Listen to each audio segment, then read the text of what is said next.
নমস্কার, আমি দেবাশিস। সোলফুল স্টোরিতে আপনাদের সবাইকে স্বাগত। আজকের গল্প প্রভাত কুমার মুখোপাধ্যায়ের লেখা মাদুলি। সোলফুল স্টোরিতে যারা আজ নতুন তারা অবশ্যই চ্যানেলটি সাবস্ক্রাইব করে আমাদের সাথে যুক্ত থাকবেন। তো আসুন শুনে নেওয়া যাক আজকের গল্প মাদুলি।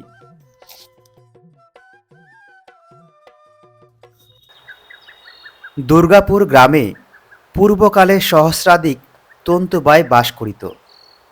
গ্রামের মধ্যভাগে একটা চত্বরাকৃতি স্থানে সপ্তাহে 2 বার করিয়া হাট বসিত।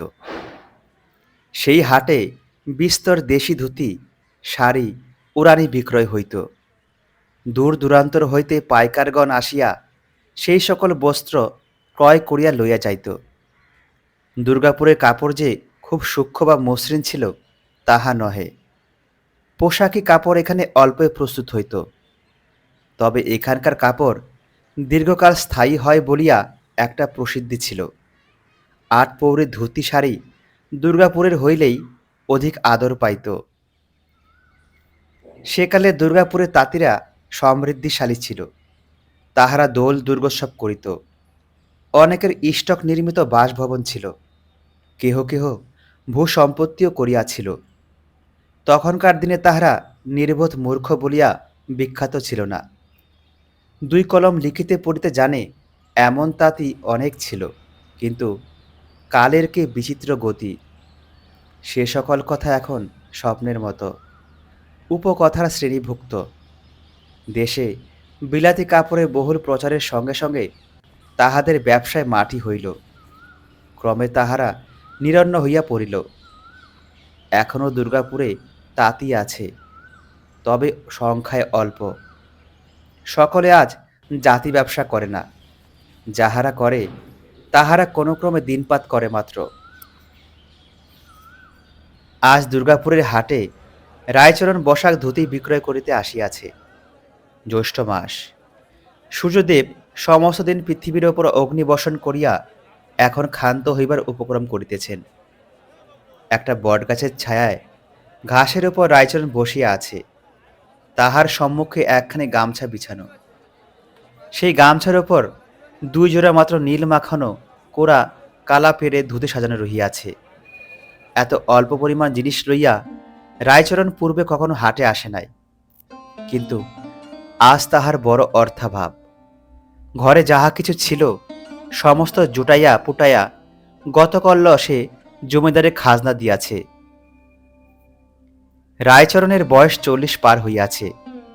দেহখানি শীর্ণ, মাথার চুলগুলি বড় বড়, চক্ষুযুগলের নিম্নভাগের অস্থিদ্বয় অত্যন্ত উচ্চ হইয়া উঠিয়াছে। গাল 2টি গহরাকৃতি। তাহার মুখখানে যে এমন শুষ্ক দেখাইতেছে, রৌদ্রতাপই তাহার একমাত্র কারণ নহে। আজ বেচারির আহার হয় নাই। ঘরে চাউল ছিল না। উঠানের গাছ হইতে 2টা পাকা গাব পারিয়া তাহাই খাইয়া হাটে আসিয়াছে।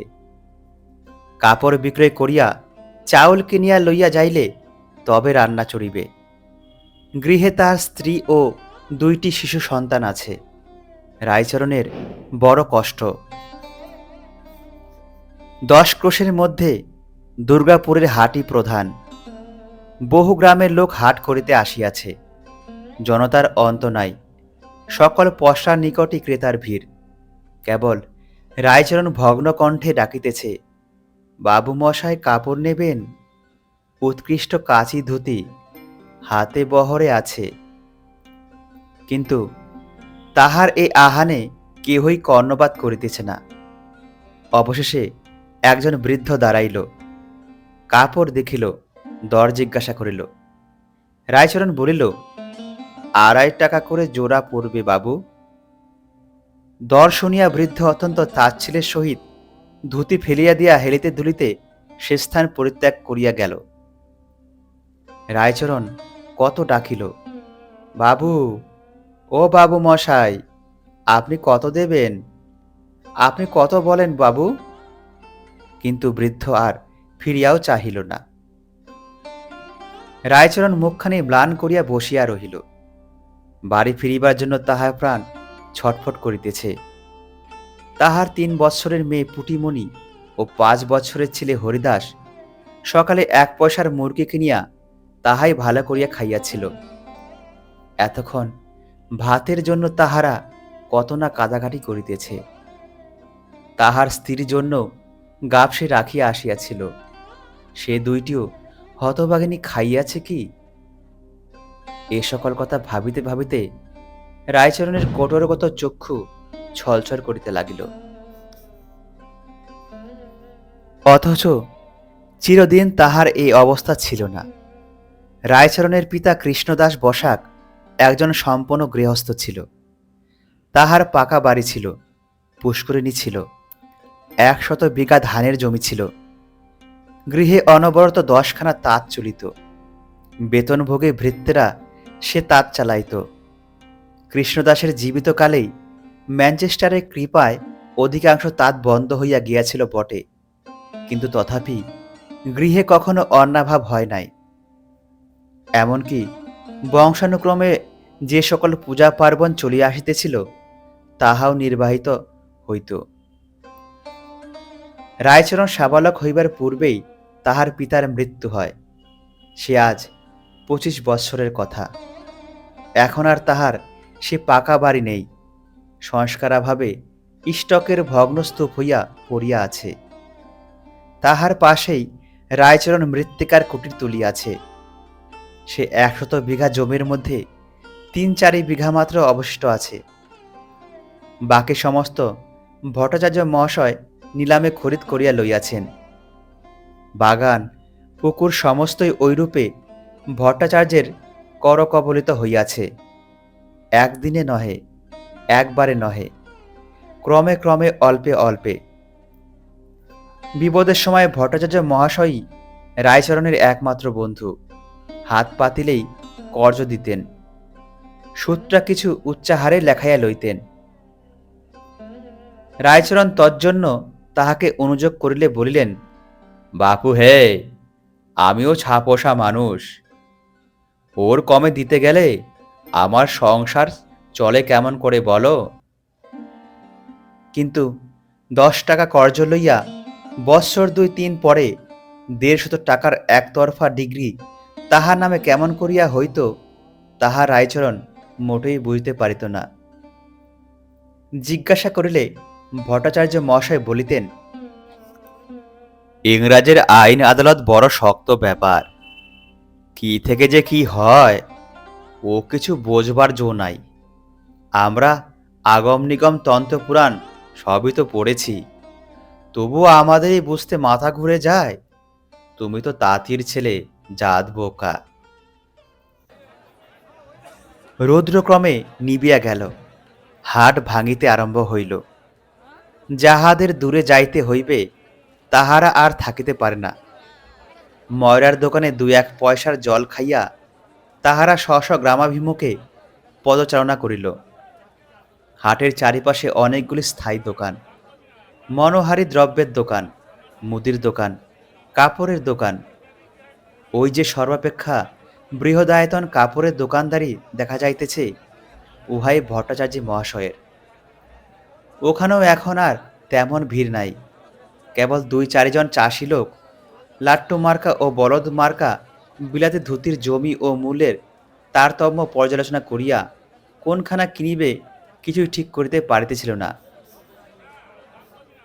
অবশেষে বস্ত্র বিক্রয় সম্বন্ধে হতাশ হইয়া রায়চরণ উঠিয়া পড়িল। স্থির করিল, ভট্টাচার্য মহাশয়ের দোকানেই ২ জোড়া দিবে বলিয়া কহিয়া আজ নগদ মূল্যটা চাহিয়া লইবে। ভট্টাচার্যের দোকানে কাপড় দেওয়া রায়চরণ মোটেই পছন্দ করিত না। হাটের খরিদ্দারের নিকটে যে মূল্য পাওয়া যায় ভট্টাচার্য তাহা দেন না, তাহাও নগদেও নহে, বিক্রয় করিয়া মূল্য দিয়া থাকেন। একটা ধারাবাহিক হিসাব চলিয়া আসিতেছে। মূল্য বাবদ যত টাকা পাওনা আছে বলিয়া রায়চরণ মনে মনে হিসাব করিতে থাকিত। খাতা দৃষ্টে ভট্টাচার্য মহাশয় তদপেক্ষা অনেক কম বলিতেন। প্রতিবাদ করলে উত্তর দিতেন, বাপু হে, আমার পাকা খাতায় লেখা রয়েছে, তুমি বললেই হবে? জানো তো কথাই আছে, লেখার করে বাঘে না খায়। নিতান্ত দায় না ঠেকিলে রায়চরণ তাহার দোকানে কাপড় দিত না। গামছা জড়ানো ধুতি বগলে করিয়া সে যখন দোকানে প্রবেশ করিল, ভট্টাচার্য তখন হুকা হাতে করিয়া তহবিল বাক্স সম্মুখে রাখিয়া পাকা খাতা দৃষ্টি করিতেছিলেন। রায়চরণ প্রণাম করিয়া বলিল, দাদা ঠাকুর, দুজোড়া ধুতি এনেছি, নিতে হবে। আচ্ছা দাও, কত দাম? বলিয়া ভট্টাচার্য ধুতিগুলির জমি পরীক্ষা করিতে লাগিলেন।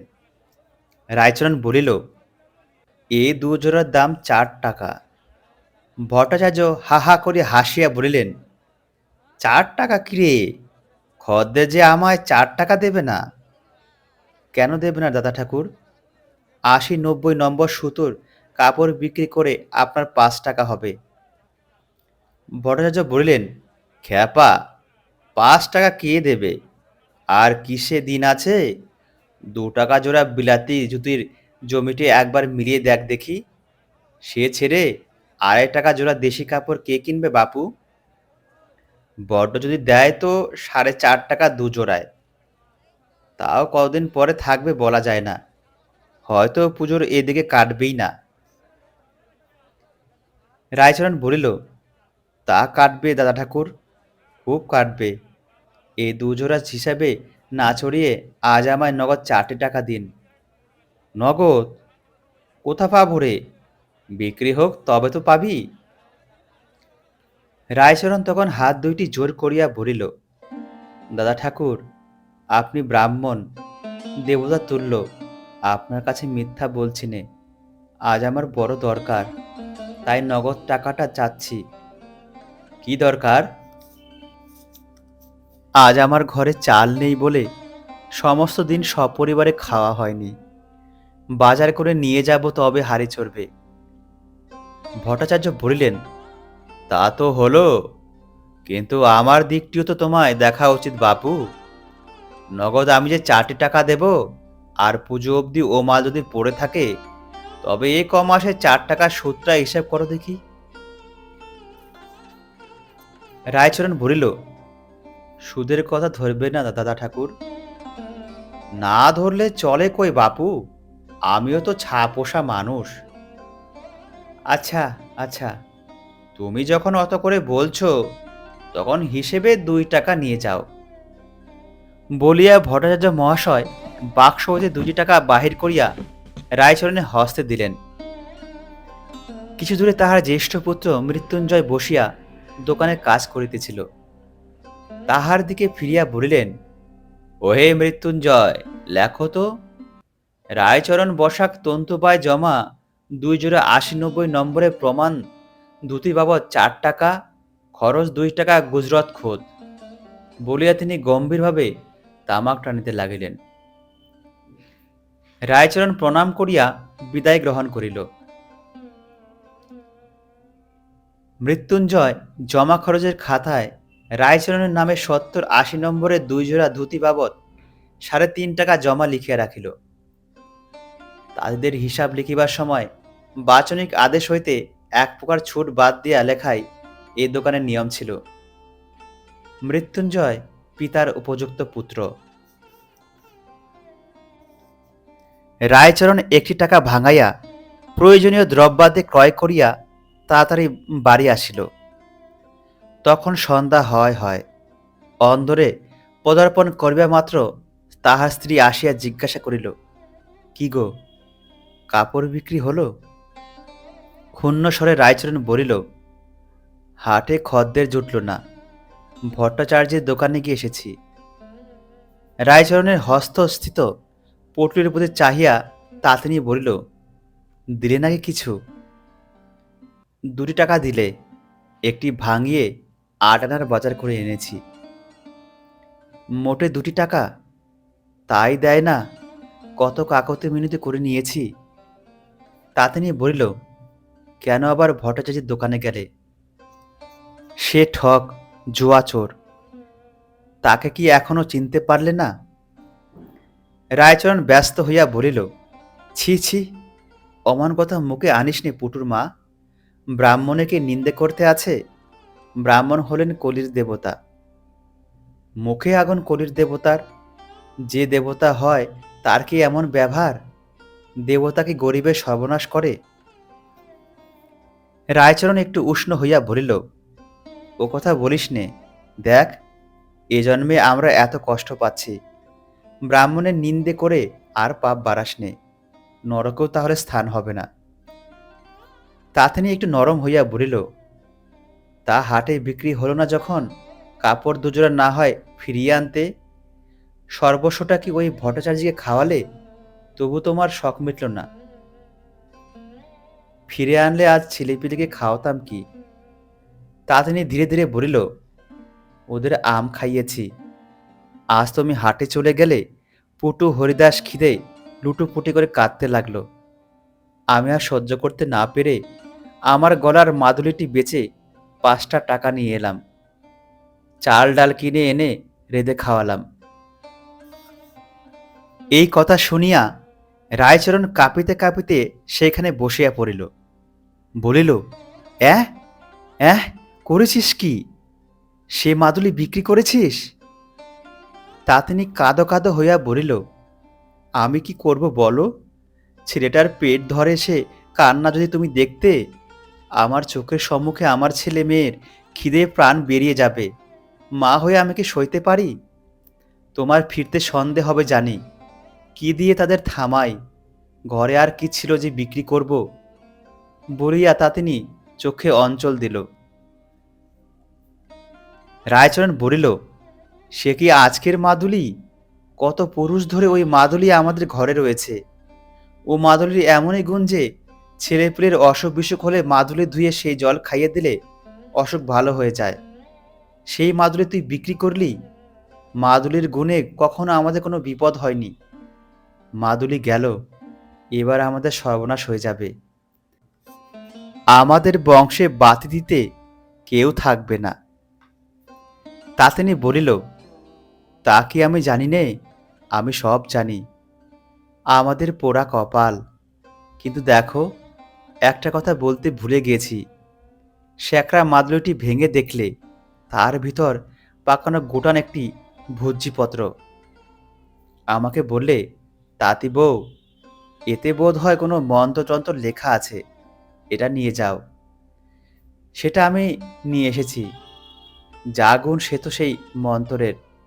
সোনাটুকুর তো নয়, একটা তামার মাদুলিতে সেটা পুড়ে নিলে হয় না? রায়চন্দ্র কতকটা সুস্থ হইয়া বলিল, তা তো জানি নে। কোনো ভালো লোককে জিজ্ঞাসা করা যাবে। যা হয়ে গেছে তার আর উপায় নেই। হরিদাস পুটু কোথা? তারা খেয়ে ঘুমিয়ে পড়েছে। তোমার জন্য ভাত রেখেছি, হাত পা ধুয়ে খেতে বসো। তুই খেয়েছিস? তাতেনি ঈষৎ হাসিয়া বলিল, তুমি উপসী রয়েছ, আমি কি খেতে পারি? তুমি খাও, আমি পরে খাবো এখন। হস্ত পদাদি ধৌত করিয়া রায়চরণ আহারে বসিল। আহারান্তে রোয়াকে একখানি ছেঁড়া মাদুর পাতিয়া বসিয়া তামাক খাইতে লাগিল। কুলুঙ্গিতে একটি কেরোসিন তৈলের ডিবা অজস্র ধূমোদ্গার করিয়া যৎকিঞ্চিৎ আলোক বিতরণ করিতেছে। রাত্রি 1 প্রহর অতীত হইল। শয়ন করিতে যাইবে বলিয়া রায়চরণ উঠিয়া দাঁড়াইয়াছে, এমন সময় উঠানে একজন অপরিচিত ব্যক্তি প্রবেশ করিয়া বলিল, বন্দে মাতরম।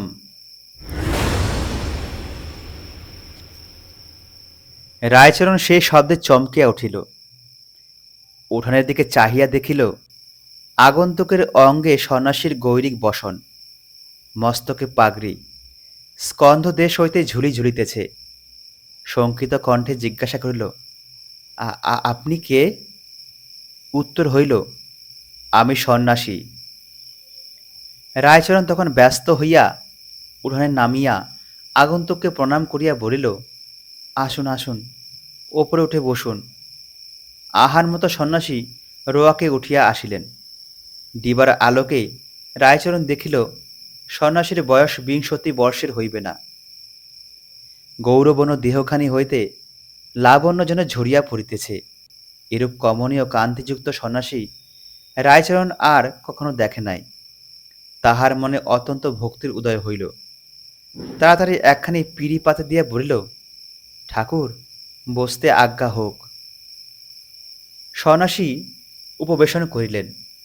রায়চরণ জোরহস্তে বলিল, কি মনে করে ঠাকুরের আগমন হয়েছে? যুবক সুমিষ্ট স্বরে বলিলেন, আজ রাত্রির মতো আমাকে একটু স্থান দিতে পারবে? রায়চরণ সাগ্রহে বলিল, যখন দয়া করে অধমে ঘরে পার ধুলো দিয়েছেন, তখন স্থান অবশ্যই দিতে পারব। পুটুর মা, ও পুটুর মা, ঠাকুরের পা ধোবার জন্য এক ঘটি জল নিয়ে আয় তো।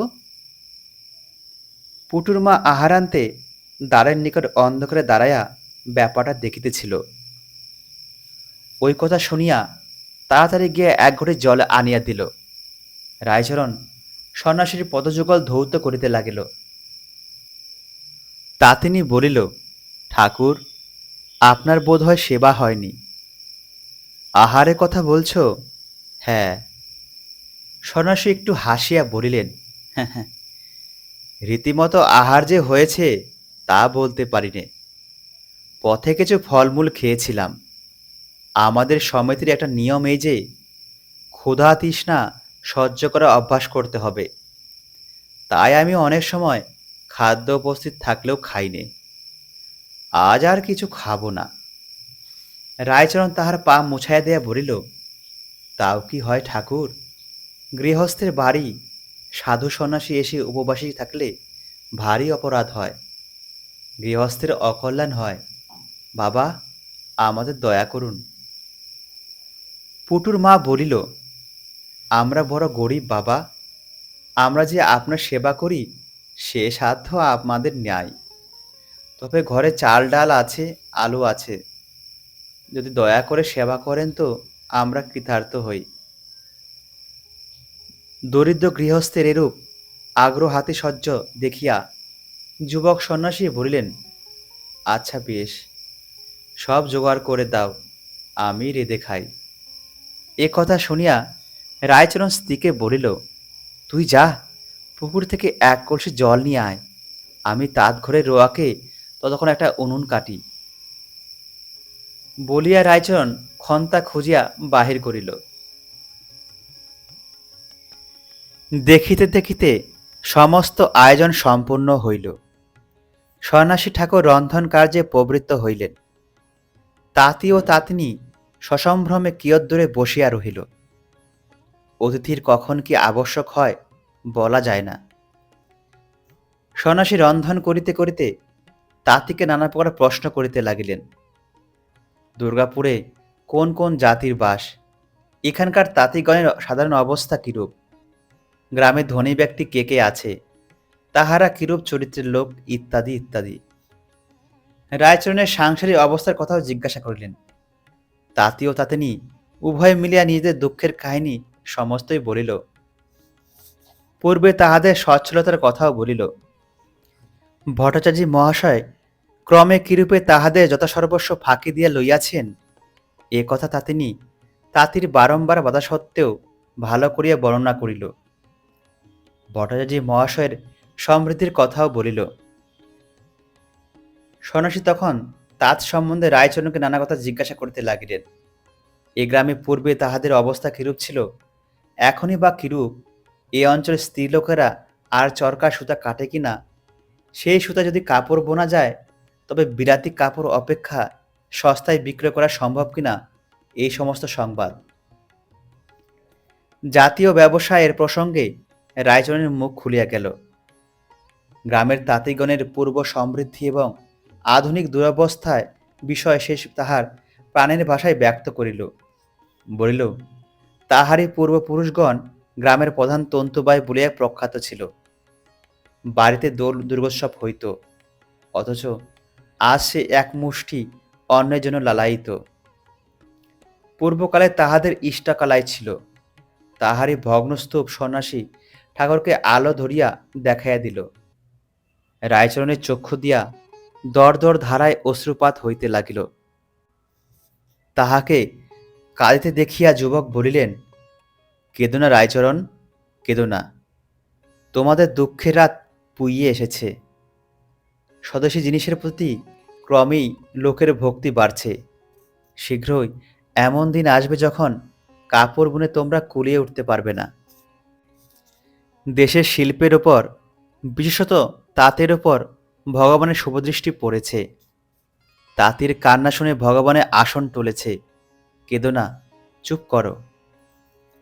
রায়চরণ এই কথা শুনিয়া অত্যন্ত অভিভূত হইয়া পড়িল। চুপি চুপি তাহার স্ত্রীর কানে কানে বলিল, দেখ, ইনি একজন ঈশ্বরজনিত লোক হবেন। যা বলছেন আমার কিন্তু খুব মনে নিচ্ছে। ইনি একজন বড় দরের সাধু পুরুষ। তা তিনি চুপি চুপি বলিল, আমারও তাই মনে হয়। দেখছো না কি বা চেহারা, যেন রাজপুত্তুর। ইনি কোনো দেবতা হবেন, মানুষের রূপ ধরে এসেছেন। মাদুলিটের কথা একে জিজ্ঞাসা করো না। রায়চরণ বলিল, তুই জিজ্ঞাসা কর। কিন্তু তাতিনি হঠাৎ সে কথা বলিতে পারিল না। উভয় পক্ষে প্রায় 5 মিনিট কাল নীরব। অবশেষে সন্ন্যাসী আবার যখন দুই একটি কথা কহিলেন, তখন তাতিনি বলিল, বাবা, তোমার কাছে আমার একটি নিবেদন আছে। যুবক সুস্নিগ্ধ স্বরে বলিলেন, কি বলো? আমার একটি বড় অপরাধ হয়ে গেছে। কি হয়েছে? তাতিনি তখন মাদুলির ইতিহাস আদ্যপান্ত নিবেদন করিল। কেন যে মাদুলি আজ বিক্রয় করিতে হইয়াছিল খুলিয়া বলিল। রায়চরণ যে অমঙ্গল আশঙ্কা করিয়াছিল তাহাও জানাইল। সমস্ত শুনিয়া সন্ন্যাসী বলিলেন, সে ভূর্জপত্রখানি আনো, কি মন্ত্র লেখা আছে দেখি। তা তিনি সেখানেই আনিয়া দিল। যুবক সাবধানে সেটি খুলিয়া আলোকের নিকট ধরিয়া পরীক্ষা করিলেন, কিন্তু কোনো লেখা দেখিতে পাইলেন না। এখানে ওখানে দুই একটা অলক্তক চিহ্ন আছে। কোনো কালে হয়তো অক্ষর ছিল, কিন্তু এখনো অদৃশ্য। সেখানে আবার গোটাইয়া রাখিয়া বলিলেন, আচ্ছা, পরে আমি ভালো করে দেখব এখন। তা তিনি বলিল, আমরা মনে করেছিলাম যে ভট্টাচার্য মহাশয়ের কাছে গিয়ে এর বিধেন নেব, কিন্তু আমাদের খুব ভাগ্যি যে তুমি এসে পড়েছ বাবা ঠাকুর। তুমি এর বিধেন দাও, যাতে আমাদের কোনো বিপদ না হয়, এমন করো বাবা। সন্ন্যাসী ঠাকুর নীরবে আপনার রন্ধন কার্য করিয়া যাইতে লাগিলেন। মাদুলি বিক্রয়ের করুণ ইতিহাসটি তাহার হৃদয়কে অভিভূত করিয়া ফেলিল। কিছুক্ষণ পরে সন্ন্যাসী হঠাৎ বললেন, আচ্ছা দেখো, তোমরা যদি অনেক টাকা পাও তো কি করো? তা তিনি বলিল, কত টাকা বাবা? এই 1000 কি 2000 কি 5000? তা তিনি সাগ্রহে জিজ্ঞাসা করিল, বাবা ঠাকুর, তুমি কি সোনা তৈরি করতে জানো? রায়চরণ গোপনে তার স্ত্রীর হাত টিপিয়া দিল। চুপে চুপে বলিল, চুপ কর, বোধ হয় বাবার দয়া হয়েছে। পরে প্রকাশ্যে বলিল, যদি টাকা হয় বাবা, তবে তীর্থ ধর্ম করি। শুধু তাই? তা করলে কি টাকার সদ্ব্যয় হয়? রায়চরণ বলিল, আমি মুখ্য মানুষ, আমি আর কি জানি বাবা, আপনি উপদেশ দিন। আমি যেরকম উপদেশ দেব তা যদি তুমি পালন করতে পারো, তাহলে হয়তো ভগবান তোমায় 5,000 টাকা দিতে পারেন, অবশ্য যদি তার দয়া হয়। রায়চরণ আগ্রহের সহিত বলিল, হ্যাঁ বাবা, যেরকম বলবেন তাই করব। পাক সমাপ্ত হইল। হাড়ি নামায় রাখিয়া হস্ত ধৌত করিয়া সন্ন্যাসী ঠাকুর তাঁতি ও তাঁতিনীর সম্মুখে আসিয়া বসিলেন। গম্ভীরভাবে বলিলেন, যদি ভগবান তোমায় 5,000 টাকা দেন। তাঁতিনী বাধা দিয়া বলিল, কেমন করে দেবেন বাবা? রায়চরণ তাড়া দিয়া বলিল, চুপ কর মাগি। যুবক হাসিয়া বলিলেন, ভগবান কি নিজে হাতে করে কাউকে কিছু দেন? কোনো মানুষের হাত দিয়ে পাঠান।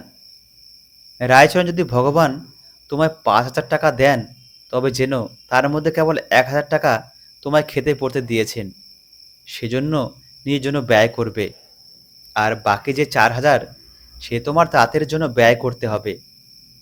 4,000 টাকায় এ গ্রামে তুমি একটা তাঁতশালা স্থাপন করবে। যতগুলো হয় তাঁত খাটিয়ে এ গ্রামে তাইদের ডেকে তাদের রীতিমতো মাইনে দিয়ে প্রতিদিন কাপড় বোনাবে। সেই কাপড় বিনা লাভে বিক্রি করবে। কেমন এই কাজ তুমি পারবে? রায়চরণ অত্যন্ত উৎসাহিত হইয়া বলিল, আজ্ঞে বাবা ঠাকুর, খুব পারব। কেন পারব না? আমাদের সাত পুরুষ তো ওই কাজই করে এসেছে, বেশ পারব। লাভ করতে পাবে না, তৈরি করা যা খরচ সেই হিসাব করে বেচতে হবে। আগে আমি যদি লাভ করি তবে সেজন্য আমার পক্ষে গোরক্ষ ব্রহ্মরক্ত হয়। উত্তম কথা। 1,000 টাকা সম্পূর্ণ তোমার, যেরকম ইচ্ছে খরচ করতে পারবে। আগে তাহলে 5,000 টাকা তবেই পাবে। কেমন করে পাবে বলে দিই। ভগবান তোমাকে ও টাকা ভট্টাচার্য মহাশয়ের হাত দিয়ে পাঠাবেন। তাতেনি বলিল, ভট্টাচার্য দিলে হয়, ও হয়তো নিজেই গাপ করবে। সন্ন্যাসী হাসিয়া বলিলেন, ভগবানের টাকা হজম করা সহজ নয়। কী রকমের টাকা ভট্টাচার্য দেবেন তাও বলে দিই। হঠাৎ তোমার এই ভিটেকানি নেবার জন্য তার ভারী আগ্রহ হবে। ভগবানই ওকে ওই মতি বুদ্ধি দেবেন। ভট্টাচার্য প্রথমে অল্প টাকা দিয়ে তোমার ভিটে কিনতে চাইবেন, তুমি দিও না। ক্রমে উনি দর বাড়াতে থাকবেন, তবু তুমি দিও না। শেষে যখন উনি 5,000 টাকা পর্যন্ত উঠবেন তখন তুমি দিও। নগদ টাকা নিয়ে তবে দেবে, যেমন আজ্ঞা করেন। একটা বিষয় সাবধান করে দিই, আমার সঙ্গে তোমাদের যে এসব কথাবার্তা হলো তা কারোর কাছে প্রকাশ করো না। যদি একটি প্রাণীও এই কথা শোনে তাহলে সমস্ত পণ্ড হয়ে যাবে, টাকা করে কিছুই পাবে না। আমি এখানে এসেছিলাম তা পর্যন্ত যেন প্রকাশ না হয়। রায়চরণ বলিল, শুনছিস তো পুটির মা, সাবধান, তোর আবার পেটে কথা থাকে না। আচ্ছা বেশ, এখন তোমরা শয়ন করোগে, আমায় একটু পূজাপাঠ করতে হবে, তারপর আহার করে আমি শয়ন করব। তোমরা খুব ভোরে আমায় উঠিয়ে দেবে। দুদণ্ড রাত বাকি থাকতে থাকতে গ্রাম পরিত্যাগ করে যাব। রায়চরণ হাত জোর করিয়া বলিল, বাবা ঠাকুরের সেবা হোক, তবে আমরা শুধু যাব। কিছু যদি দরকার হয়? কিছু দরকার হবে না, তোমরা যাও। তাঁত ঘরে ঠাকুরের বিছানা করা আছে বলিয়া তাঁতি ও তাঁতিনী প্রণাম করিয়া বিদায় হইল। সন্ন্যাসী ঠাকুর প্রদীপটা কাছে আনিয়া ঝুলি হইতে একখানি গীতা বাহির করিয়া পাঠ আরম্ভ করিলেন। ভোর রাত্রে তাঁতি ও তাঁতিনী আসিয়া সন্ন্যাসীকে জাগাইয়া দিল। সন্ন্যাসী যাত্রার জন্য প্রস্তুত হইয়া বলিলেন, তোমার মাদুলির ভিতরে যে কাগজখানি ছিল সেখানে বড় ভালো জিনিস। এই কাগজখানি একটু বেলা হলেই তাঁতিনী তুমি ভট্টাচার্য মহাশয়কে গিয়ে দেখাবে মাদুলি ভাঙাতে কাগজখানি অশুদ্ধ হয়েছে কিনা। তিনি শোধন করে একটা তামার কি অন্য কিছুর মাদুলিতে ভরে দেবেন। গলায় ধারণ করো, কোনো বিপদ আপদ হবে না। বলিয়া সন্ন্যাসী ভূর্জপত্রখানি তাঁতিনীকে দিলেন। তাঁতি তাহার ছেলে মেয়েটিকে আনিয়া বলিল, ঠাকুর, এদের আশীর্বাদ করুন, মাথায় পার ধুলো দিন। তাহাদিওকে আশীর্বাদ করিয়া সন্ন্যাসী বিদায় হইলেন। একটু বেলা হইলেই তাঁতিনী ভট্টাচার্যের গৃহে উপস্থিত হইল। তিনি তখন সন্ধ্যা বন্দনাদি সারিয়া কাঁধে চাদর হাতে ছাতি লইয়া দোকানে যাইবার উপক্রম করিতেছিলেন। তাঁতিনী তাহাকে প্রণাম করিয়া বলিল, দাদা ঠাকুর, আমাদের বড় বিপদ। ভট্টাচার্য ভাবিলেন, নিশ্চয়ই টাকা ধার করিতে আসিয়াছে। মুখ বাঁকাইয়া বলিলেন, কি হলো আবার?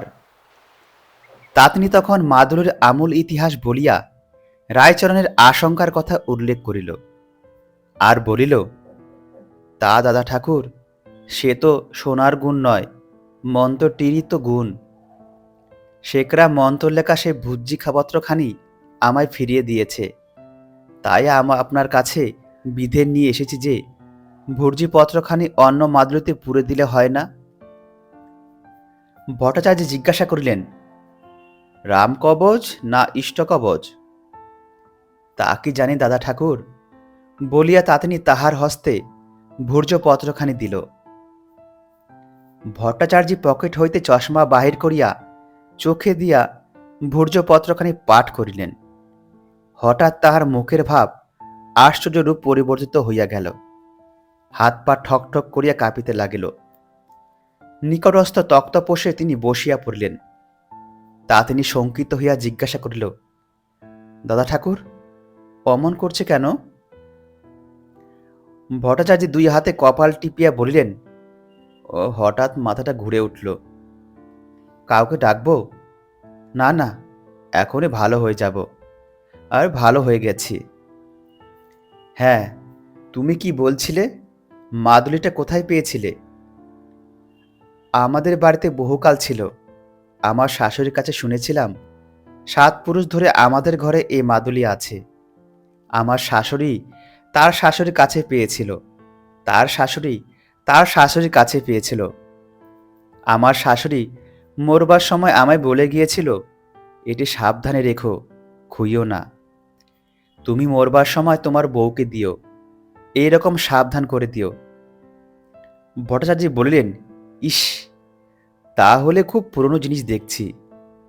মন্তরটি যা লেখা রয়েছে বড় ভালো মন্তর। এমন মন্তর আজকাল পাওয়াই যায় না। তা এই ভূর্জপত্রটুকু অন্য মাদুলিতে পুরে দিলে তো চলবে না। ভাঙা হয়ে গেছে, ছোঁয়াছুঁই হয়ে গেছে যে, একে পুজো করে শোধন করতে হবে। তার জন্য আমার পাজিপুতি ঘেটে দিন দেখা দরকার। এক কাজ করো, এটি আমার কাছে এখন থাক। দিন দেখে শোধন করে একটি তামার মাদুলিতে ভরে দেব এখন। তাতিনী বলিল, তাই রাখো। ভট্টাচার্য গলা ঝাড়িয়া মুখখানি অত্যন্ত সকরুণ করিয়া বলিতে লাগিলেন, আর তাও বলি তাঁতি বউ, তোমার বুদ্ধিটি বড় হালকা। বেশ তো, ঘরে ভাত ছিল না, আমাদের বাড়ি এসে চাইলে কি তোমার ছেলে মেয়ের জন্য 2 থালা ভাত পেতে না? মাদুলিটি বেচতে গেলে কেন? তাঁতি বুদ্ধি একেই বলে। তাতিনী বলিল, বুদ্ধি থাকলে আর এমন দুর্দশা হবে কেন দাদা ঠাকুর? সেই কথাই তো বলছি। আচ্ছা, এখন বেলা হলো, দোকানে যাই। বলিয়া ভট্টাচার্য নিষ্ক্রান্ত হইয়া গেলেন। পরদিন প্রাতকালে ভট্টাচার্য মহাশয় রায়চরণকে ডাকাইয়া পাঠাইলেন। রায়চরণ আসিয়া প্রণাম করিয়া বলিল, দাদা ঠাকুর ডেকেছেন? হ্যাঁ, বসো। একটা কথা তোমায় জিজ্ঞাসা করবো বলে ডেকেছিলাম। তোমার ঘরদোর যা আছে তা তো দেখছি নিতান্ত ভাঙাচোরা। কি করব দাদা ঠাকুর, পেটে খেতে পাইনি তো ঘর সারাবো কোথা থেকে? মাটির ঘর বই তো নয়, বছর বছর না সারালে টেকে না। ওই যে নীলু বাঘ বলে, ও পাড়ায় এক ঘর কৈবর্ত ছিল, সে অন্য গ্রামে গিয়ে বাস করছে। তার ভিটেটা আমি খরিদ করে নিয়েছি, জানো তো? আগে জানি। উঁচু রোয়াকলা বেশ শক্তপোক্ত 2খানা ঘর আছে, রান্নাঘর আছে, গোয়াল আছে, 2টো আম গাছ আছে, আরও সব আওলাত আছে। আমি বলি কি, সেই বাড়িতে গিয়ে তুমি বাস করো না কেন? আমি তোমায় অমনি দিচ্ছি, যদি তোমার ভিটেটুকু আমায় ছেড়ে দাও। সন্ন্যাসী ঠাকুরের ভবিষ্যদ্বাণী ত্রিরাত্রি পোহাইতে না পোহাইতে ফলিতে লাগল দেখিয়া রায়চরণের আপাদমস্তক কণ্টকিত হইয়া উঠিল। আত্মসম্বরণ করে জিজ্ঞাসা করিল, কেন দাদা ঠাকুর, আমার ভিটে নিয়ে আপনি কি করবেন? আমি ওই জায়গায় একটি শিব প্রতিষ্ঠা করব মনে করছি। কি বলো, দেবে? তোমার কিছু লোকসান নাই, বরং লাভই আছে। অমন ভালো বাড়ি, গাছপালা অমনি পাচ্ছ। রায়চরণ কয়েক মুহূর্ত নীরব থাকিয়া বলিল, আজ্ঞে, পৈতৃক ভিটে, 7 পুরুষ ওখানে বাস করেছে। ভট্টাচার্য মধুর হাস্য করিয়া বলিলেন, হে, তাঁতি বুদ্ধি কিনা! 7 পুরুষ বাস করেছে তো কি হয়েছে রে? অমন ভালো ঘরদোর মাংনা পাচ্ছিস, অমন গাছপালা আমাদের কেউ দিতে চাইলে তো আমরা বর্তে যাই। রায়চরণ কথা কহে না, ঘাড় গুজে দাঁড়াইয়া রহিল। এবার মন কাড়িয়া নেওয়া হাসি হাসিয়া ভট্টাচার্য বলিলেন, তোর মনের ভাবখানা আমি বুঝতে পেরেছি। তুই মনে করেছিস আমার ভিটা কিছু না হবে তো 1 বিঘে জমির ওপর। নীলুবাগের যে বাড়ি 10 কাঠা হবে কিনা সন্দেহ। বেশিটা দিয়ে আমি কমটা কেন নিই, এই মনে করছিস তো? আর কোনো উত্তর ভাবিয়ে না পাইয়া রায়চরণ বলিল, আগে হ্যাঁ। তখন ভট্টাচার্যি হো হো করিয়া হাসিয়া বলিলেন, কে বলে তাঁতির বুদ্ধি নেই? আচ্ছা বাপু, তোর ভিটেতে যেমন জমি বেশি আছে, তেমন না হয় 200-100 টাকায় ধরে নিবি। কেমন, সন্তোষ হলি তো? রায়চরণ তথাপি কিছু বলে না। ভট্টাচার্য বলিলেন, তাঁতি বউয়ের সঙ্গে পরামর্শ না করে কিছু বলতে পারছিস নে বুঝি? আচ্ছা যা, পরামর্শ করে ও বেলা এসে আমায় বলিস। নগদ 200 আর নীলুবাগের বাড়িখানা পাবি। তোর ভিটের সমস্ত জমিটুকু আমায় ছেড়ে দিতে হবে। রায়চরণ প্রণাম করিয়া বিদায় লইল। অপরাহ্নে ভট্টাচার্য সাগ্রহে তার প্রতীক্ষা করিলেন, কিন্তু সে আসিল না। সূর্যাস্তের সময় তাই তিনি বেড়াইতে বেড়াইতে স্বয়ং রায়চরণের গৃহে পদধূলি দিলেন। কিরে রায়চরণ, কর্তা জ্ঞানীতে পরামর্শ করে কি ঠিক করলি? রায়চরণ মুখখানি নিচু করিয়া বলিল, আগে 7 পুরুষের বাস্তব ভিটে কেমন করে ছাড়ি? ওই এক কথা শিখে রেখেছিস, 7 পুরুষের বাস্তু ভিটে বলিয়া ভট্টাচার্য মহাশয় উঠানের চতুর্দিকে পায়চারি করিয়া বেড়াইতে লাগিলেন। অবশেষে বলিলেন, একটি শিব প্রতিষ্ঠা করবে বলে নিতান্ত ঝোঁকটা হয়েছে আমার, তাই তোর অত খোসামত করছি, নইলে এ ভিটে নিয়ে আমি আর কি করব। আচ্ছা, যদি 200 টাকায় তোর মন না ওঠে, তাহলে না হয় আরো কিছু বেশি নে, 500 টাকা আর নীলুর সেই বাড়ি। রায়চরণ নির্বাক। ভট্টাচার্য তাহার মুখের পানে কিয়ৎক্ষণ চাহিয়া রহিয়া বলিলেন, কি বলিস? আগে আমার কেমন মনটা সরছে না। আমার মনে হচ্ছে এই পৈতৃক ভিটে বেচে ফেললে আমার আর ভদ্রস্থতা থাকবে না। ভট্টাচার্য ব্যঙ্গস্বরে বলিলেন, হুম, ভারী ভদ্রস্থতা আছে কি না, এদিকে তো রাত পোহালে কি খাবি তার ঠিক নাই। যতদিন বাঁচতিস পায়ের ওপর পা দিয়ে বসে খেতিস, তোর কপালে নেই সুখ, লোকে কি করবে বল? বলিয়া ভট্টাচার্য চারিদিকে আবার পায়চারি করিতে লাগিলেন। যেখানে রায়চরণের পূর্বপুরুষগণের পাকা বাড়ি ভগ্নস্তূপ হইয়া পড়িয়াছিল, সেখানে দাঁড়াইয়া ভট্টাচার্য মহাশয় যেন আপন মনে বলিতে লাগিলেন, এই যে সব ইট পড়িয়া রয়েছে, ছোট ছোট পাতলা ইট, এসব সেকেলে ইট ভারী পোক্ত হয়, এমন ইট আর একালে তৈরি হয় না। একালের ইট হাত থেকে মাটিতে পড়লেই ভেঙে যায়, সেকালের এসব ইট এখনো এত মজবুত যে শাবল মারলেও ভাঙে না। ইট যা পড়ে আছে দেখছি, এরই তো দাম 500 টাকা হবে। এই ইট দিয়ে মন্দির তৈরি করলে সে একেবারে চিরস্থায়ী। উচ্চ স্বরে, রায়চরণ, আমি দরই বাড়িয়ে যাচ্ছি, দরিয়ে বাড়ি যাচ্ছি দেখে তুই বোধহয় ঠাউরেছিস, আমার ভারী গরজ। আচ্ছা বলি শোন, এই ইটগুলো শুদ্ধ যদি আমায় দিস, তবে 1000 টাকা দেব, বস, আর 1 পয়সা না। কোথা পাব যদি এর বেশি? আমি ছাপোষা মানুষ, 1000 টাকা দিতেই আমার জিভ বেরিয়ে যাবে। যদি 1000 টাকায় হয় তো বল, নইলে বাবা মহাদেব মাথায় থাকুন, মন্দির প্রতিষ্ঠা করা আমার দ্বারা হল না। বলিয়া তীক্ষ্ণ দৃষ্টিতে রায়চরণের পানে চাহিয়া রহিলেন। রায়চরণ কিছুই বলে না। তখন তিনি তাহাকে ছাড়িয়া তাঁতিনীকে ধরিলেন। বলিলেন, বলি তাঁতি বউ, রায়চরণ না হয় বুড়ো হয়েছে, ভীমরতি হয়েছে, তোমার তো এখনো যুবত্ব বয়স, তুমি কি বুঝতে পারছ না? এই ভিটে যা অন্য কেউ 100 টাকা দিয়েও কিনবে না, তার জন্য আমি 1000 টাকা পর্যন্ত উঠছি। এমন নয় যে বাড়িখানা বেচে ফেলে কোথায় তোমরা দাঁড়াবে তার ঠিকানা নেই। একখানা বাড়ি পর্যন্ত দিচ্ছি। নীলুবাগ কৈবত্যর সেই বাড়ি দেখেছ তো? 1000 টাকা দিতে চাচ্ছি, তবুও রাজি নয়। তুমি না হয় ওকে বুঝিয়ে সুঝিয়ে বলো, 1000 টাকা কি অল্প টাকা? তোমার ওই যে ভাতের হাঁড়ি রয়েছে, ওরই 1 হাঁড়ি টাকা বরং বেশি। আজ আমি এখন চললাম, সন্ধ্যা আহ্নিক করবার সময়ও রয়ে যাচ্ছে। ওকে বেশ করে বুঝিয়ে কাল সকালে এসো।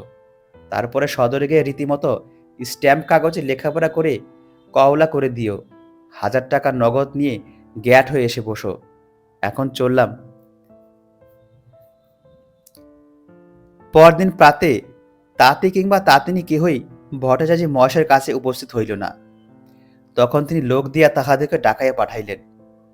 তাহারা আসিলে বলিলেন, কি গো, কি পরামর্শ হলো তোমাদের? রায়চরণ বলিল, পরামর্শ আর কি হবে দাদা ঠাকুর, বিটে বেচতে পারবো না। কেন শুনি? বাপরে, 7 পুরুষের ভিটে কি বেচতে পারি? আমার ছেলেপিলের অমঙ্গল হবে। ইস, ভারী যে পণ্ডিত হয়েছিস রে। অমঙ্গল হবে কেন? অমঙ্গল হবে কেন? কেউ কি ওই ভিটেতে কসাইখানা খুলছে? শিবের মন্দির হবে, দিনরাত ধূপধুনো পড়বে, পুজো হবে, কাসর ঘণ্টা বাজবে। তোর 7 পুরুষ উদ্ধার হয়ে যাবে তা জানিস? রায়চরণ পূর্ববৎ নীরব। কিয়ৎক্ষণ অপেক্ষা করিয়া ভট্টাচার্য বলিলেন, আচ্ছা, কত হলে তুই দিবি তাই বল না, তোর দরটাই শুনি। রায়চরণ কথা কহে না। ভট্টাচার্য হাসিতে হাসিতে বলিলেন, 2,000 নিবি? রায়চরণ পূর্ববৎ। ভট্টাচার্য তখন গম্ভীরভাবে বলিলেন, হাসি ঠাট্টা নয়, সত্যি আমি 2,000 পর্যন্ত উঠব। আসল কথাটা তবে তোকে খুলে বলি। বাবা মহাদেব আমায় স্বপ্ন দিয়েছেন, বলেছেন রায়চরণ তাঁতির ওই ভিটেটি বড় পবিত্র স্থান। ওই ভিটেতে একটি মন্দির তুলে তুমি আমায় স্থাপনা করো। তাই তোর ভিটে কানের ওপর আমার এত ঝোঁক। নইলে দুনিয়ার আর শিব প্রতিষ্ঠা করবার কি জায়গা পেলাম না? আমার নিজের বাড়িতেই তো করতে পারি। আজ সকাল সকাল খাওয়া দাওয়া করে নে, চল দুজনে সদরে যাই। কাল দিনটাও ভালো আছে। কাল রেজিস্ট্রি হাকিমের সম্মুখে এক হাতে তোর কওলা নেব, অন্য হাতে 2,000 খানি টাকা দেব। কি বলিস? রায়চরণ বলিল, আগে সেটি পারব না। ভট্টাচার্য একটি দীর্ঘ নিঃশ্বাস ত্যাগ করিয়া বলিলেন, শাস্ত্রে যে আছে অদৃষ্ট ছাড়া পথ নেই, তা ঠিক। তোরও অদৃষ্টে নেই সুখ, নইলে তোর এমন বুদ্ধি বা হবে কেন? সেকালে এক ব্রাহ্মণ ছিল, ভারী গরিব, অন্ন জোটে না, ছেলেপিলেকেও পেট ভরে খেতে দিতে পারে না। ব্রাহ্মণ রোজ সকালে ভিক্ষে করতে বেরুত, 7 গা ভিক্ষে করে সন্ধ্যাবেলা ঘরে ফিরত।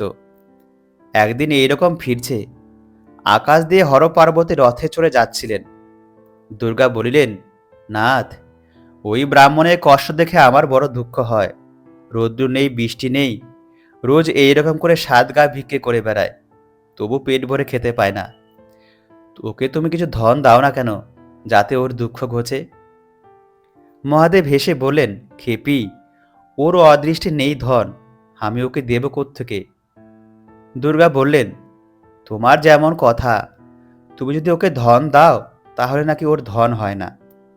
মহাদেব বললেন, আচ্ছা দেখবি, তবে দেখো, ও যে পথে যাচ্ছে সেই পথে আমি একখানা সোনার ইট ফেলে রাখছি, ও পায় কিনা দেখো। বলে মহাদেব কিছু দূরে একখানা সোনার ইট ফেলে রাখলেন। চলতে চলতে ব্রাহ্মণের হঠাৎ কেমন খেয়াল হলো। সে মনে মনে ভাবলে, আমি ভিক্ষে করে এত বছর ধরে রোজ রোজ এই পথ দিয়ে ঘরে ফিরি। এই পথ আমার এমন অভ্যাস হয়ে গেছে যে বোধহয় চক্ষু বুজেও ঠিক চলে যেতে পারি। আচ্ছা দেখি না কেন পারি না? বলে ব্রাহ্মণ চক্ষু দুটি বুজে পথ চলতে আরম্ভ করলে। যেখানে সোনার ইট পড়েছিল সেই জায়গাটা চক্ষু বুঝেই পার হয়ে গেল। তোদের হয়েছে তাই, 2,000-এর বেশি আমি দিতে পারবো না, আমায় কেটে ফেললেও না। আচ্ছা এখন যা, ভালো করে ভেবেচিন্তে দেখে যা হয় ও বেলা আমায় বলিস এখন। তাঁতি ও তাঁতিনী প্রণাম করিয়া প্রস্থান করিল। বাড়ি গিয়া তাঁতিনী বলিল, ওগো দেখো, আমি বলি কি, ভট্টাচার্য যে 2,000 টাকা পর্যন্ত উঠেছে ওতেই রাজি হও। বেশি লোভ করতে গিয়ে একুল ওকুল দুকুল যাবে। রায়চরণ বলিল, ঠাকুর তো বলে গেছেন 5,000 টাকা আমি পাব। 5,000 টাকা ভট্টাচার্য দিতে পারবে কি? যা পাওয়া যাচ্ছে তাই যথেষ্ট, হাতেটা ছাড়তে নেই। ওরে খেপি, 5,000 টাকা কি ভট্টাচার্য আমায় দিচ্ছে? 5টা পয়সা দেয় না তো 5,000 টাকা। ও টাকা ভগবান দিচ্ছেন, ওর হাত দিয়ে দিচ্ছেন। ঠাকুর তো বলেই গেলেন। তাতে চিন্তিত হইয়া বলিল, ঠাকুর বলে গেলেন বটে, কিন্তু তিনি তো আর সত্যি দেবতা নন, তিনিও মানুষ। তার কথায় কি বেদ বাক্যি যদি শেষ পর্যন্ত না ফলে? রায়চরণ উত্তেজিত হইয়া বলিল, ছি ছি, এমন কথা বলিস নে পটুর মা। তারা হলেন সাধু পুরুষ, তাদের কথা মিথ্যে হবার জো আছে? তাদের কথায় সন্দেহ করাও পাপ। আমি 5,000 টাকাই পাব। বাস্তবিক তাহাই হইল। ভট্টাচার্য মহাশয় পরদিন 3,000 ও তৎপর দিন 4,000-এ উঠিলেন। তাহাতে যখন রায়চরণ রাজি হইল না, তখন তিনি আবার তাহাকে ডাকাইয়া বলিলেন, রায়চরণ, তোর কি পরকালের ভয় নেই? কেন দাদা ঠাকুর? আমি যে এত করে তোর খোসামত করছি, ওই জায়গাটির জন্য 4,000 টাকা পর্যন্ত দিতে চাচ্ছি, তুই রাজি হচ্ছিস নে। বাবা মহাদেব আমাকে স্বপ্ন দিয়েছেন, তোর ভিটের ওই জায়গাটুকু তার বড় প্রিয় স্থান। ওইখানে আমি যদি তার মন্দির প্রতিষ্ঠা করতে পারি, তবে বাবা আমাকে এমন বর দেবেন বলেছেন, যাতে আমার বংশে কেউ কখনো কষ্ট পাবে না, সবই রাজার মতো সুখে স্বাচ্ছন্দ্যে থাকবে। তাই আমার এই আকিঞ্চন। তুই জমিটুকু আমায় বেচলে একজন ব্রাহ্মণের বংশাবলী ক্রমে উপকার করা হয়। আর যদি না দিস, আমায় মনক্ষুণ্ণ করিস, তবে ব্রহ্মসাপ কি তোর লাগবে না ভেবেছিস? রায়চরণ একটু চুপ করে থাকিয়া বলিল, 4,000 বলছেন? নগদ 4,000। আর নীলুবাগের সে বাড়িখানাও। আচ্ছা দাদা ঠাকুর, অত করে যখন বলছেন, তবে না হয় দিচ্ছি, কিন্তু আরও 1,000 উঠতে হচ্ছে। নগদ 5,000 টাকা আর নীলুবাগের ওই বাড়িখানা।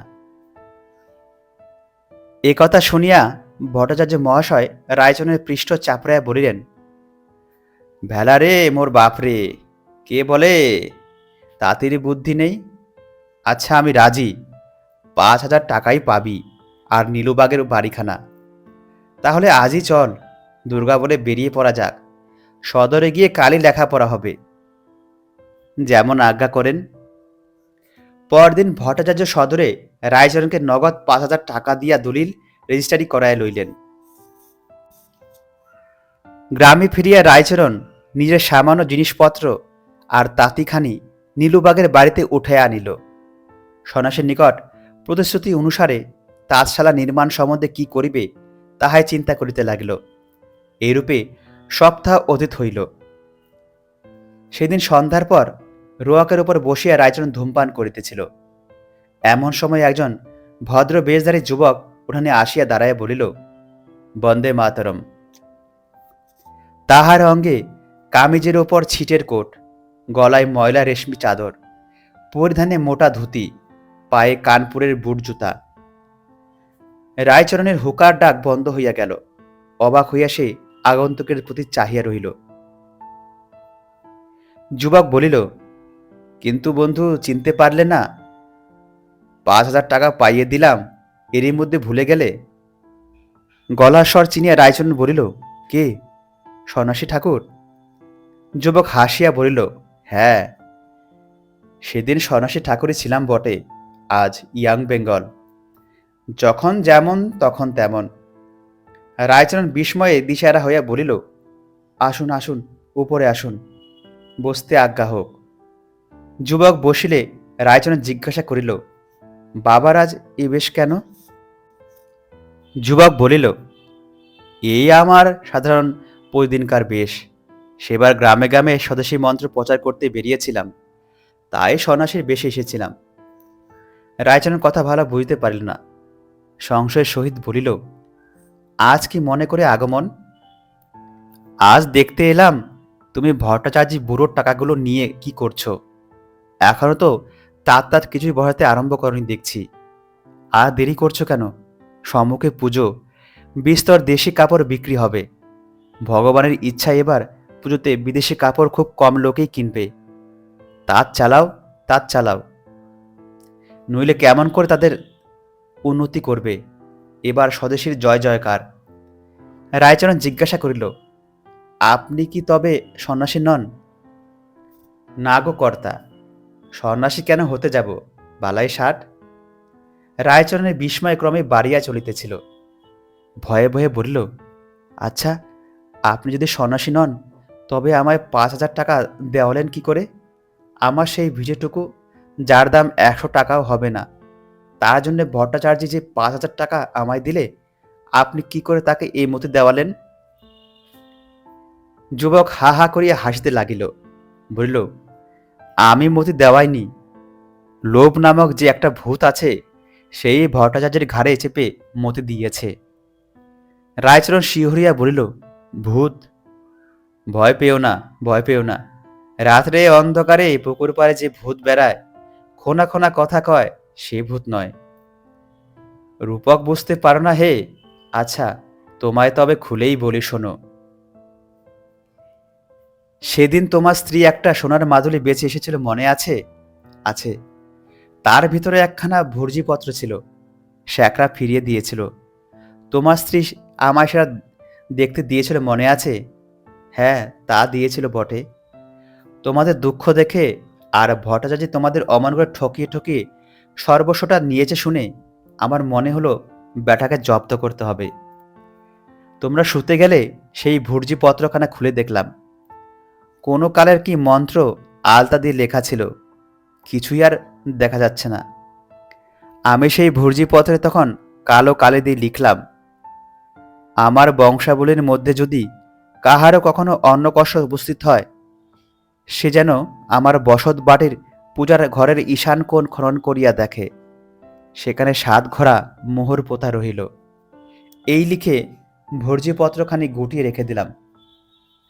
ভোরবেলায় চলে যাবার আগে তাঁতিদিকে যা বলে গিয়েছিলাম, তা তো তুমি সকর্ণেই শুনেছ।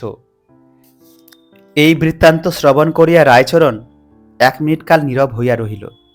শেষে বলিল, তাহলে তো কাজটা ভালো হয়নি বাবু মশাই। কেন, মন্দটা কি হয়েছে? ব্রাহ্মণের ব্রহ্মস্ব হরণ, সে যে মহাপাপ। যুবা আবার হাসিতে লাগিল, বলিল, ব্রাহ্মণের ব্রহ্মস্বটা এসেছিল কোথা থেকে? দুনিয়ার গরিব অসহায় লোককে ঠকিয়ে ঠকিয়ে টাকা করছিল। এ কথা তো তোমরাই বলেছ। সে টাকা গ্রহণে কিছু মতো দোষ নাই। রায়চরণ বলিল, বাবু, আমি শুনেছি যে পাপ করবে ভগবান তাকে সাজা দেবেন। ভট্টাচার্য যদি আমার সর্বনাশ করে থাকেন, সে বিচার করবার জন্য ভগবান রয়েছেন। তুমি আমি তাকে সাজা দেবার কে বাবা? যুবক বলিল, ভগবানকে নিজের হাতে কিছু করেন, মানুষের হাত দিয়েই করান। সে অপরের উপর অত্যাচার উৎপীড়ন করে ধন সংগ্রহ করে। তার ধন হরণ করায় কিছুমাত্র পাপ নেই, বরং সৎ কাজে লাগালে পুণ্য আছে। এই আনন্দ মঠের শিক্ষা, বর্তমান যুগের নতুন শাস্ত্র। বাবুমশাই, যদিও আমি শাস্ত্র টাস্ত্র পড়িনি, তবে একবার বসুদের বাড়িতে ভাগবত হয়েছিল। সেখানে শুনেছিলাম, পরের জিনিস অপহরণ হিন্দুর পক্ষে ভয়ানক পাপ, তা করলে নরকে যেতে হয়। যুবক অধীর হইয়া বলিল, নরক? ড্যাম ইয়র নরক! ওসব কুসংস্কার। আজ আমার বেশিক্ষণ বসবার সময় নেই। আরেকদিন এসে এসব কথা তোমায় ভালো করে বুঝিয়ে দেব। এখন তাড়াতাড়ি তাঁতগুলো খোলবার বন্দোবস্ত করো, আর দেরি করো না। এবার যেদিন আসবো, সেদিন দেখতে চাই যে সমস্ত তাঁত হু হু করে শব্দ চলছে। আর মনে আছে তো? ঠিক পর চবে না। লাভ নেবে সে করারে তো তোমায় টাকা দেওয়া হয়নি। আগে তা আমি বলিনি। তাঁতটা আমি খুলব না। আমি ও টাকা ভট্টাচার্যকে ফিরিয়ে দিয়ে আসব। যুবক বলিল, হ্যাঁ, ফিরিয়ে দেবে? আজ্ঞে হ্যাঁ, সব টাকা। সব টাকা? একটি কানা করেও আমি রাখব না। রায়চরণের স্বর বজ্রের মতো দৃঢ়। রায়চরণ হাসিয়া বলিল, খাবার ভাবনা কি বাবু? জীব দিয়েছেন যিনি, আহার দেবেন তিনি। গাছের পাতা খেয়ে থাকবো সেই ভালো, তবু অধর্মের করি খাবো না। দেখুন, আর জন্মে কত পাপ করেছিলাম, তাই এ জন্মে এত কষ্ট পাচ্ছি। আবার এ জন্মে যদি ব্রাহ্মণের ব্রহ্মস্ব হরণ করি, তাহলে আর জন্মে কুকুর শিয়াল হয়ে জন্মাতে হবে যে। ক্রোধকম্পিত স্বরে দন্তে দন্ত ঘর্ষণ করিয়া চিৎকার করিয়া যুবক বলিল, ফিরে দেবে? হ্যাঁ বাবু, কাল সকালবেলায় গিয়ে সমস্ত টাকা ভট্টাচার্যকে ফিরে দিয়ে আসব। মূর্খ নরাধম দেশদ্রোহী বলিয়া সবুট পদাঘাতে রায়চরণকে ধরাশায়ী করিয়া যুবা রজনীর অন্ধকারের মধ্যে মিলাইয়া গেল।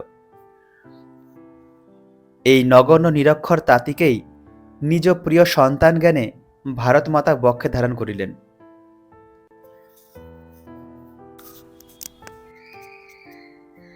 এতক্ষণ শুনছিলেন প্রভাত কুমার মুখোপাধ্যায়ের লেখা গল্প মাদুলি। আমাদের গল্প আপনাদের কেমন লাগলো নিচে কমেন্ট করে জানাবেন। দেখা হচ্ছে পরবর্তী গল্পে। ততক্ষণ সময় ভালো থাকবেন, সুস্থ থাকবেন।